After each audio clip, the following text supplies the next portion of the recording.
8 in fantasy football leagues. It's time for that stretch run for the playoffs. We're going to help you get there with 8 excellent waiver wire picks, all in week 8 of fantasy football.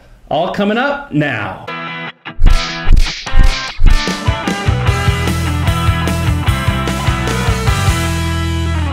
Hello everyone, I'm Eric Lee. And I'm Gary Kurtzman. And Eric, this is how championship fantasy teams are born. You got to have a good draft, but Eric, it's even more important to capitalize on those waiver wire picks for that stretch run, and that is what this show is all about. Yeah, there's been injuries, there's been frustrations. You know, after 7 weeks, you might be thinking 3 and 4, and you are even 2 and 5 or 1 and 6, and worried that whether you ever will make the playoffs. Playoffs? Don't talk about it. Playoffs? But are you kidding me? Playoffs? Don't lose hope. We got some waiver wire picks that'll help you get there. And Eric, the number 1 waiver wire pick, which is flying off the waiver wire, if nobody in your league, I should say, picked up this player last week, well, you better pick him up this week, because this is your last chance for Marlon Mack, people. He is 55% owned, Eric, so it's almost like a coin flip whether or not he's going to be available in the viewers' league. I was a little surprised was it more owned? I am too, and I guess the reason why is, Marlon Mack, he's not a flyer, Eric. He's not a crapshoot. He's the guy that Indianapolis expected and assumed would be their bell cow back at the beginning of the season. Now, they had to wait 5 games because Marlon Mack was injured. But all Marlon Mack did 2 weeks ago was, go for over 100 total yards and get, of course, double-digit fantasy points, including the goal line carries for Indy. And then he followed that up this past week with a 33-point fantasy. Now, that's PPR scoring. Clearly the bell cow back. Now, he does cede third down passing down sometimes to Nyheim Hines, although interestingly enough, they keep Mack on the field. So it isn't like he comes off the field on third downs, and Lord knows he's the primary ball carrier, first down, second down, and on the goal line carries. Look, here's the bottom line. He's not going to lose his job to Nyheim Hines. That's the change of pace back, and he certainly isn't going to lose his job to Robert Turbin or Jordan Wilkins, who are firmly on the bench. On the waiver wire, this is as close to a sure thing as you're going to get, and he's still available in half the leagues. Go out and grab him for the stretch run.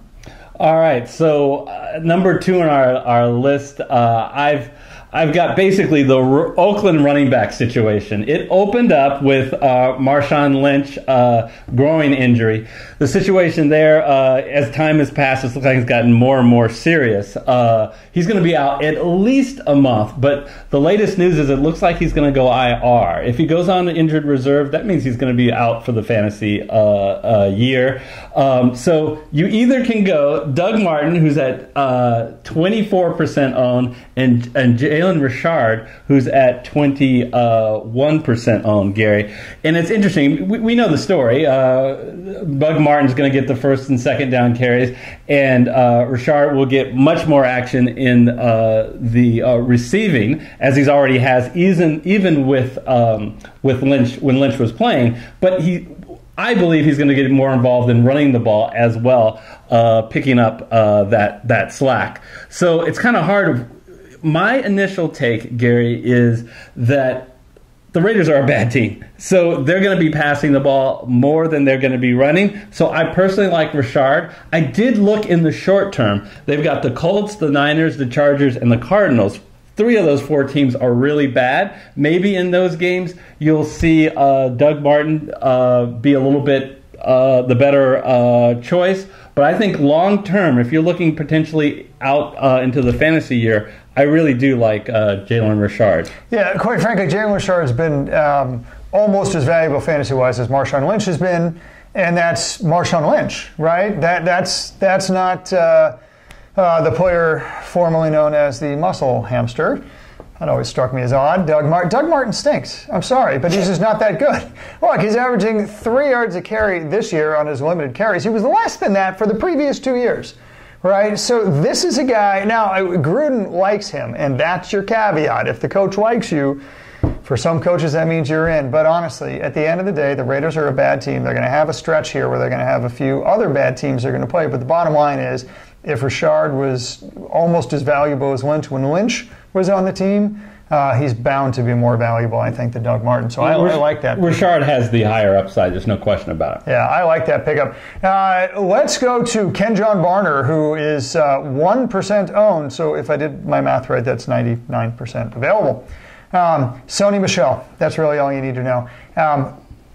At press time for this video, we don't know how serious it is. We haven't got the results back from the MRI, but it didn't look good. So under the assumption that Sony Michel is going to at least miss next game, which seems almost assured, and possibly or probably the week after, you're going to have Kenjon Barber for at least a couple of games. And man, I'm telling you, the New England running back situation is an absolute goldmine. Look, Sony Michel and James White have both been top 20, running backs, for each of the last 4 weeks, right? There's no reason to think why Kenjon Barner can't pick up where Sony Michel left off. He's going to be perhaps a short-term rental, but for the next at least 2 games, he's going to inherit a top 20 role. And how many running backs can you say that about? That makes him worth at least a speculative waiver wire pick. All right. Well, I think the key there is if Michel's out for a while, you're hoping that the Patriots don't go out and pick someone up.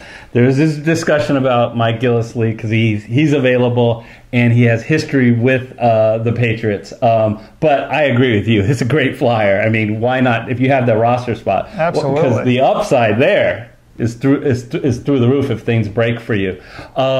The fourth pick is Geronimo Allison. I mean, there's an argument that he could even be higher. It's a shock to me that he is only owned in 37% of the leagues. Now, he's been out with an injury since week 4, but he should be back this week, Gary, and he's going to reclaim his spot as the number 2 wide receiver in the Green Bay offense. Yes, receiving passes from Aaron Rodgers. You want that.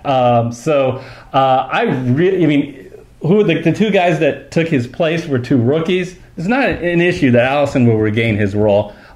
Pick him up if you need a wide receiver. Yeah, I mean, that will be interesting to see how it all plays out, right? Marquez Valdes-Scantling has played exceedingly well.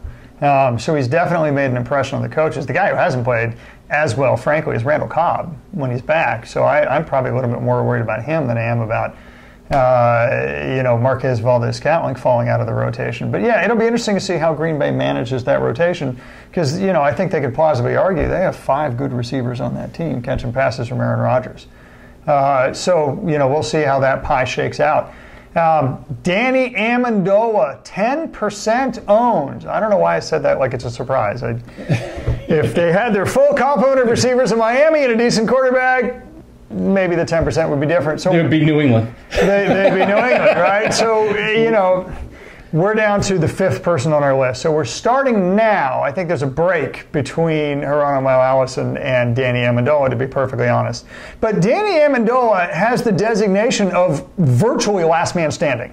And that's a huge designation. Now, whether it's Brocktober or how quickly Tannehill gets back matters to a certain extent. But I think what matters more is what's Miami going to do with its passing game? The reality is this. Albert Wilson, who was surprisingly quite good, has an injured hip, and he may go on IR. He's going to be out a month at least. Okay, so that much we know. Jakeem Grant and Devontae Parker are the next 2 receivers on the list. Devontae Parker has called the coach an idiot. That's probably not going to work out well for him. I'm guessing. No! And, Jakeem Grant has gotten average 2 targets a game. Look, here's the bottom line. Kenny Stills runs the fly patterns. This does not affect him at all. And the only other healthy good receiver is Danny Amendola. With that alone, I would say, especially if you're in a PPR league, this man is going to get volume. Now, you can argue all day how efficient he's going to be with the volume, but he is going to inherit 8 or 9 targets a game, even if he only has 6 yards per touch, which would be a bad number. This guy's going to get over 50 yards a game and probably 6 to 7 catches a game, especially in a PPR league. That is definitely worth a flyer as a wide receiver 3. We started off with 3 running backs. Now we're going to go with 3 receivers. The 3rd receiver on our list is Traquan Smith. If you're not familiar with him, he's a rookie out of the New Orleans Saints. They picked him in the 3rd round, so they invested a decent amount of capital in him.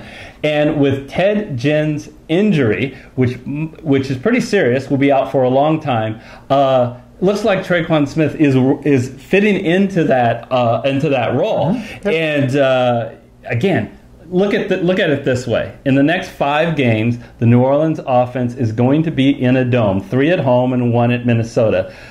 Their offense is going to come alive, and I expect Smith to be a big part of it. He's an excellent waiver wire pick if you need help at wide receiver. Yeah, I mean, if you want to pick up somebody who gets passes from Aaron Rodgers, you're going to want to pick up somebody who gets passes from Drew Brees, right? Yeah. I think that's the bottom line. Cameron Meredith is worth watching, by the way, to make sure that it is Traquan Smith, but it sure looks like it will be. So that'd be a great pickup. Now we're down to Chris Ivory. Why Chris Ivory, would you say? Well, that's because LaShawn McCoy got what looked like a possibly serious head injury, unknown at the filming, but we do know this much. A, he's in concussion protocol, and B, every time LaShawn McCoy has been in concussion protocol, at least in the past 2 years, every time he's been in concussion protocol, he's missed at least 1 game. And if you go back 3 years, he missed 5 games. So a long time. So he's had a history of concussions. And next man up is Chris Ivory. And what's Chris Ivory done in the 2 games that he's already had to take over for LaShawn McCoy? Well, he's gained over 100 yards both games. Yeah. This man is surprisingly productive in an offense that is surprisingly unproductive. It's not going to get any more productive with Derek Anderson than it was with Josh Allen. And Josh Allen's still not going to be back for at least another couple games. But this man, under any quarterback, has gained over 100 yards in the past 2 games, and he's the bell cow, meaning he stays on the field on 3rd down and he gets the goal line carries. Definitely worth a speculative pickup, because if LaShawn McCoy is out for any real length of time, Chris Ivory becomes very valuable. Right. It's that issue of not really knowing McCoy's health. McCoy's going to be out. McCoy could be back next week or the week after, so that's why he's a little lower on our list, but certainly worth a flyer if the guys available are the guys ahead of him are not available. My last one is all about making sure that you get the right defense. If you can take advantage of a situation in some way, it's your duty as an American to do it. The thing you're going to take away from is Chris Ivory's offense, that Buffalo Bills offense, which is one of the weakest in football. Who's next up on the schedule for Buffalo? It's New England. New England, not the best defense. That's why they're available in 50% of your leagues. But if you're streaming defenses, I think people should we haven't had a dominating defense this year. Even Jacksonville, who everybody's consensus #1, has struggled this year. You may very well need to switch strategies and start streaming. And even looking ahead a week to nail down who is playing Buffalo or Arizona. This week, I think it's play against Buffalo, who will be possibly on a 3rd-string quarterback, a 2nd-string running back, the worst offensive line, no wide receivers. You get the deal. So New England is our last pick. And I think, Gary, these waiver wire picks, which I think are really important because teams are going into buys again, more buys, so people are struggling to figure out, with injuries and buys, who the right pickup is going to be. Yeah, absolutely. And, in a fantasy league, it's 1 game that can make or break whether you make the playoffs or miss the playoffs. So don't just discount guys who may only be available for 1 week. That's every defense, for instance, that you could pick up and stream. Or, some of these other players that we've talked about where their incumbents may be back in a week or 2. Picking up somebody, even if for only 1 game, if they're going to have a big game, that can make or break. That 1 win or 1 loss could make or break the difference between you making the playoffs and you staying at home. So this is how championship teams are born. They're born in the regular season by taking advantage of the waiver wire, even on a game-by-game basis, and making sure they feel the best team possible. And Eric, I think we've done that with this advice. Yeah, and I'd like to welcome any new viewers that may have found us because of this waiver wire show. We hope you'll join us. We do a lot of fantasy football content here, also into DFS, and as well as the Survivor poll. To figure out, to make sure you don't miss any of our content, please go ahead and hit the red subscriber button. It really helps us out. And then the bell icon to be notified of all of our other videos that come out. In fact, we recently had fun. We did a redraft video, and we know most most leagues don't do a redraft, but it is amazing to see, because it's right under this video right now. You can click on it. It's amazing to see how things have changed just from week 8 to the beginning of the year. So it's kind of fun to look back and see that draft. So we hope you'll check that out as well as the rest of our videos. And until our next video, we'll see you next time. See you next time.